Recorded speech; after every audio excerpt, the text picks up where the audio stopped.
මේ තියෙන්නේ ට්‍රේඩින් කරලා මම ගත්තු කාර් එක. වීලුවක් කරේ. ඔයා දැකලා තියෙනව නේද?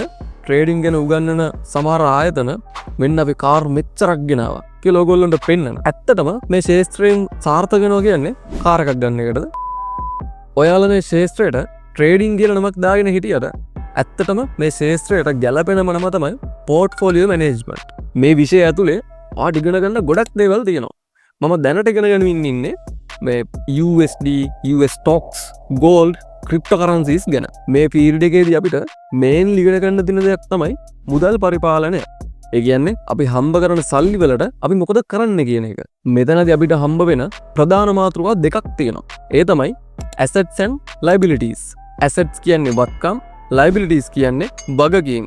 ඉතින් අපිට මේ දේවල් ගොඩක් වැදගත් වෙන්නේ සමාගමක් පවත්වාගෙන යන්න උනත් අපිට මේක සාමාන්‍ය ජීවිතේට ඇප්ලයි කරගන්නත් පුළුවන්. අපිට තේරෙන විදිහට කතා කරොත් ඔයා මේ assets වලට ඔයාගේ මුදල් වියදම් කරොත් ඒ හරහා ඔයාගේ wallet එකට නැවත නැවතත් මුදල් ගලාගෙන එන්න පටන් ගන්නවා. උදාහරණ විදිහට ගත්තොත් ලෝකේ තියෙන හොඳම asset එකක් තමයි knowledge and skill development කියන්නේ.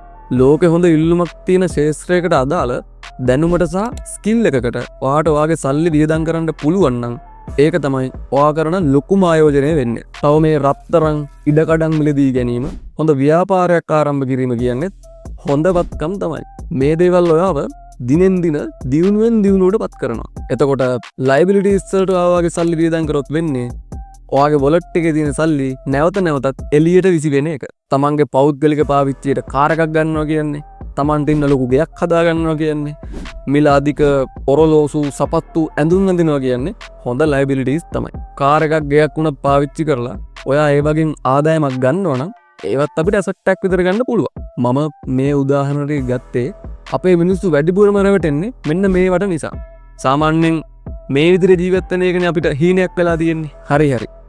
දැන් වරදව වටහා ගන්න යන්න එපා. මම මේ කියන්නේ liabilities වල සල්ලි වියදම් කරන්න එපා කියලා නෙමෙයි. ඔව් අපි වාහනයක් පදින්න ඕනේ. අපිට ඉන්න කියලා ගයක් හදාගන්න ඕනේ.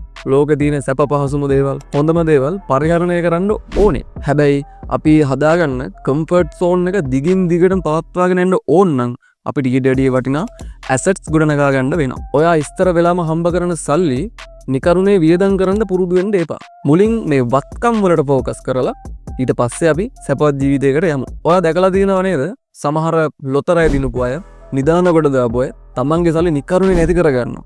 ඉතින් ඒකට ප්‍රධාන හේතුව තමයි මෙන්න මේ මාතෘකා දෙක නොදැන සිටීම. ට්‍රේඩින් විතරක් නෙමෙයි, කරන ඕනම දෙයක් හරියට හොඳ ඉගෙනගෙන කරමු. එහෙනම් ජය වේවා.